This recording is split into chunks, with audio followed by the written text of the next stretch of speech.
Coucou tout le monde, c'est Lydie et bienvenue dans cette vidéo spéciale défi mini-album sur le forum de Saga Post Scrap. Ce défi se déroulera sous forme de 3 vidéos. La première consistera à vous montrer l'assemblage de l'album avec sa reliure et la colorisation des fonds de page. Alors si vous êtes prêts, c'est parti! Vous allez avoir besoin de 4 rectangles de papier découpés dans du papier aquarelle. Le format est au choix, mais je sais qu'il y a des curieuses, donc mes mesures sont des rectangles de 30 cm sur 12 cm. Ajoutez à ces papiers aquarelles un rectangle de même mesure dans du papier calque. Ensuite, préparez vos aquarelles, vos gélatos, vos néocolores, vos brochos, bref, tout ce qui est aquarellable, et sortez aussi vos matériels pour embosser à chaud et vos tampons Saga Post Scrap préférés.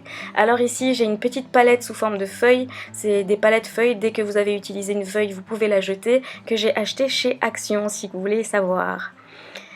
Alors, premièrement, on va aquareller nos pages. Alors, je vous demanderai ici de vous éclater, de ne surtout pas vous prendre la tête. Si cela vous semble moche, surtout ne jetez rien, car il y a toujours moyen de masquer vos erreurs. Vous allez voir que mes fonds ne sont pas forcément magnifiques, mais je les garde parce que je me dis que par après, je peux toujours masquer. Donc je commence par un petit dégradé avec mes couleurs préférées. J'adore les dégradés qui commencent par du jaune et qui vont jusqu'au rouge. J'aime le côté chaleureux en fait de ces couleurs. Ensuite je fais un fond de mélange de couleurs en restant dans un ordre arc-en-ciel. Je ne passe pas du jaune au bleu directement. Donc d'abord je passe par l'orange, le rouge, le mauve, puis le bleu. C'est toujours dans un ordre que j'utilise constamment, comme ça c'est plus fluide. Donc pour l'instant nous avons 2 pages qu'on va laisser sécher, car après on fera le fond à l'arrière de ces pages. Et ensuite prenez votre matériel d'embossage et embossez en transparent ou en blanc vos tampons favoris de Saga Post Scrap. Ça peut être des tampons en rapport aux photos que vous allez mettre, ou des tampons de mots ou phrases. Vous pouvez tamponner sur un coin ou sur le côté en pensant que vous allez y ajouter une photo, ou au milieu de votre page si vous voulez ne laisser qu'une seule page avec un tamponnage et rien d'autre. J'ai coupé pas mal de la vidéo ici parce qu'en fait comme j'embosse en transparent, on ne voit pas grand chose. Ensuite j'embosse aussi à l'arrière de la même page.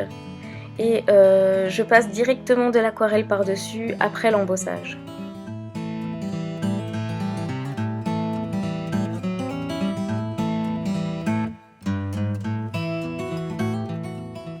Et notre embossage apparaît comme par magie. Donc ici c'est comme vous voulez, vous utilisez les couleurs que vous voulez, une ou plusieurs couleurs, enfin vous pouvez faire un dégradé comme moi, enfin faites-vous plaisir.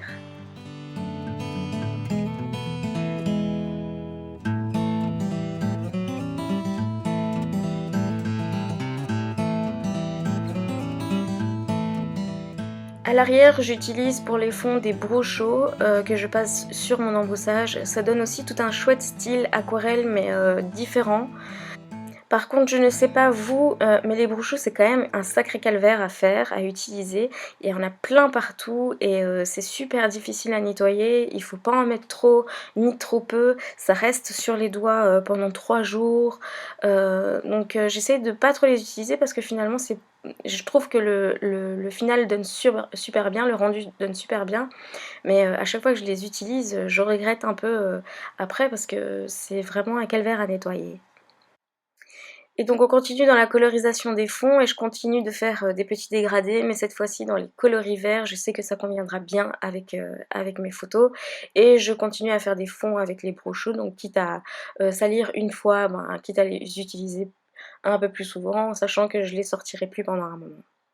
Donc quand vous avez fini tous vos fonds, il est temps de sélectionner celui qui fera la couverture de votre mini-album et le placer face contre votre table. Ensuite, vous mettez dans l'ordre que vous désirez et donc sur le fond de votre couverture, et n'oubliez pas d'insérer le papier calque. Moi j'adore mettre du calque dans tous mes mini-albums, donc n'oubliez pas d'insérer votre calque.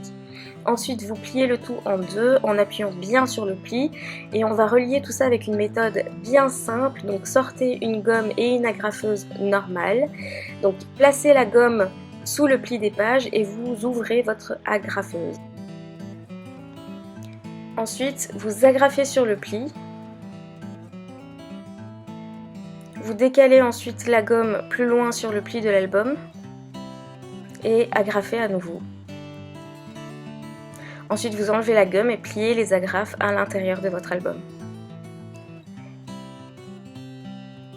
Et voilà, votre album terminé, il est relié.